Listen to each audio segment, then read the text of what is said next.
I think we remained very present throughout the course of the pandemic with operating our cafes.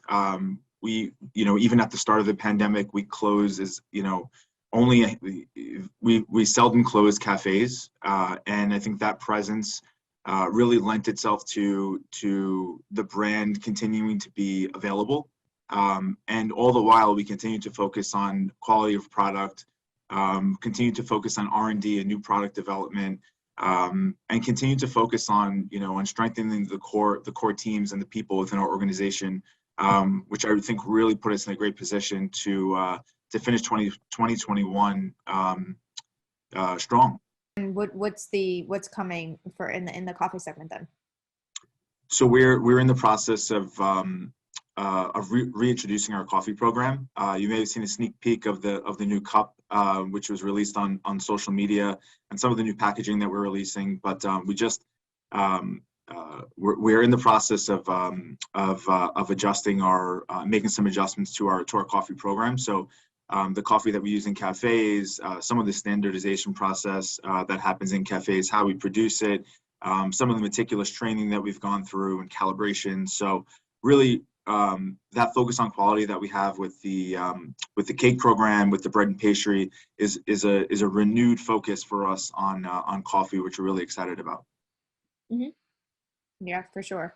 And what's something that the company recently accomplished that you're proud of or excited about? I would say one area was Q4 as a whole was something that was really exciting and close to home for me. I think the way our team responded to the Omicron variant, and the way that the team as a whole really, and that goes for our franchise community, our company-owned cafes, our R&D program, Mark's franchise development team, continuing to approach the future of Paris Baguette, along with the day-to-day operations with great detail, great sense of urgency, and really pulling together as one team. I think is one of the many reasons that Paris Baguette is a special organization. Mm-hmm. And I would love to talk about kind of your development strategy kind of over the past year and also moving forward. Your franchise development as well as corporate development, you mean? Yes, both, for sure.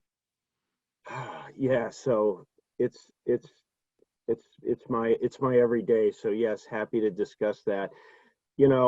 I've been with the organization since the end of the beginning of November in 2020. So the idea of bringing me aboard was to fulfill that goal of having 1,000 open units in 10 years or less. So by 2030, we're currently sitting just a couple of cafes away from our number 100 unit opening. So that's really nice, and we'll see that probably we could reach it this month actually, 100 open units.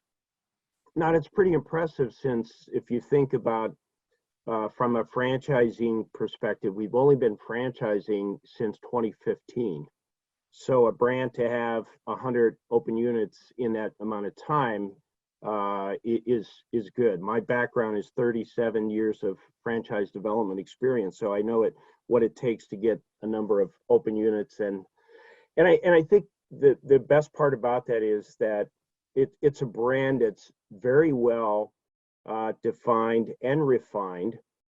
It's in our baking roots. We've been baking for over 70 years. Paris Baguette is, as a brand, of one of the brands of our holding company, has only been around since 1988, and here in the U.S. since 2005.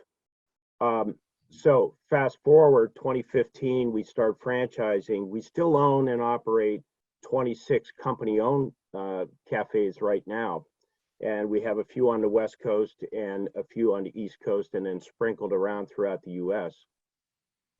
So I'll give you some numbers. Last year, we were very successful and had a great year in franchising.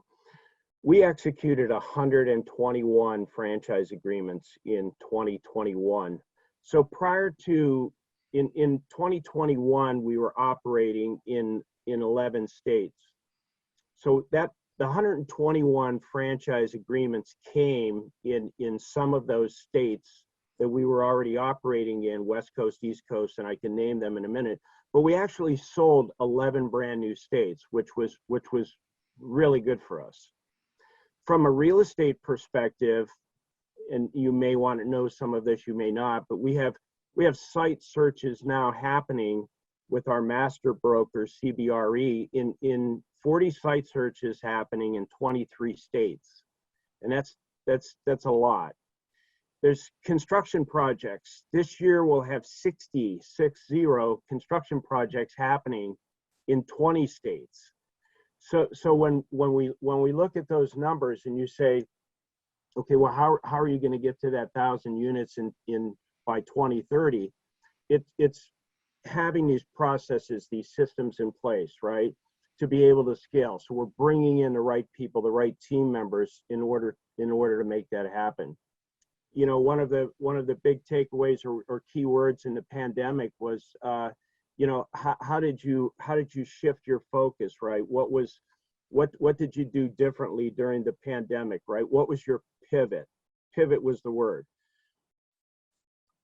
We pivoted to the point in franchise development where we're just acting as if it's normal. This is the way we act. This is what we need to do.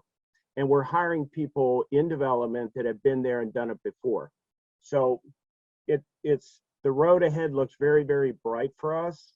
And we just need to, this is one area we can't control. And I think everyone you probably will have a conversation with this year will tell you the same thing. You probably heard a lot about it last year. We can't control the cities and the towns from a permitting standpoint. We can't control the hiring in the states from the manufacturers that we use to build the refrigeration boxes or the equipment, right? So those are the holdups that we're trying to think radically about and how we go above and beyond to get those barriers out of our way.